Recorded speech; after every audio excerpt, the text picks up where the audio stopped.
L'affaire de la maison Hinsdale. Abonne-toi et like la vidéo. La maison Hinsdale, située dans une région rurale du comté de Cattaraugus, New York, est l'une des maisons hantées les plus notoires des États-Unis. Connue pour ses activités paranormales intenses, elle a été le théâtre d'événements troublants qui ont profondément affecté la famille qui y vivait dans les années 1970. En 1970, la famille Dandy composée de Phil, Clara, et leurs enfants emménagent dans cette maison isolée, espérant trouver la tranquillité de la campagne. Très rapidement, ils réalisent que quelque chose ne va pas. Des bruits étranges commencent à résonner dans la maison. Des coups, des voix murmurantes, et des cris apparaissent sans explication logique.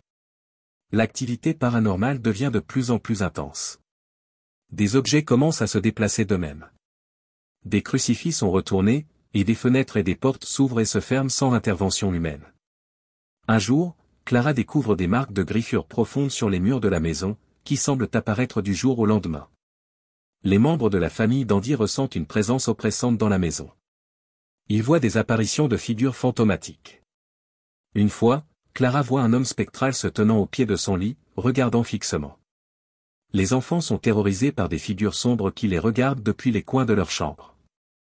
Phil Dandy décide de contacter le révérend Alphonsus Trabold, un prêtre catholique de la région, pour bénir la maison. Le révérend Trabold visite la maison plusieurs fois et tente d'exorciser les lieux. Pendant une de ces sessions, les manifestations paranormales s'intensifient.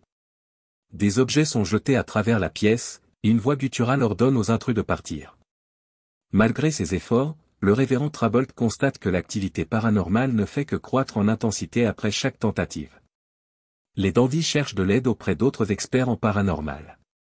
Les enquêteurs découvrent que la maison est construite sur un ancien terrain de sépulture amérindien, ce qui pourrait expliquer les phénomènes.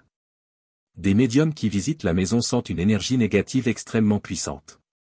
Certains rapportent même avoir été physiquement attaqués par des entités invisibles. La situation devient intenable pour la famille. Les enfants commencent à montrer des signes de traumatisme sévère, ayant des cauchemars constants et refusant de dormir seuls. Clara tombe gravement malade, et Phil commence à souffrir de dépression, sentant que la maison leur enlève toute énergie vitale.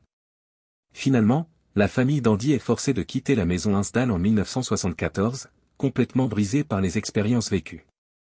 La maison reste vide pendant plusieurs années, acquérant une réputation de lieu maudit. Au fil des ans, d'autres propriétaires et locataires signalent des événements similaires, confirmant les récits de la famille Dandy. Les enquêteurs paranormaux continuent de visiter la maison Hinsdale, essayant de documenter et de comprendre les forces obscures qui y résident.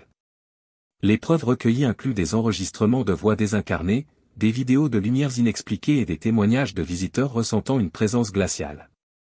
L'affaire de la maison Hinsdale reste l'une des histoires de hantise les plus troublantes et bien documentées, attirant l'attention des chercheurs du paranormal et des curieux du monde entier. La maison elle-même est devenue un symbole de la lutte entre les vivants et les forces inconnues de l'au-delà, une bataille qui, à ce jour, n'a pas trouvé de résolution.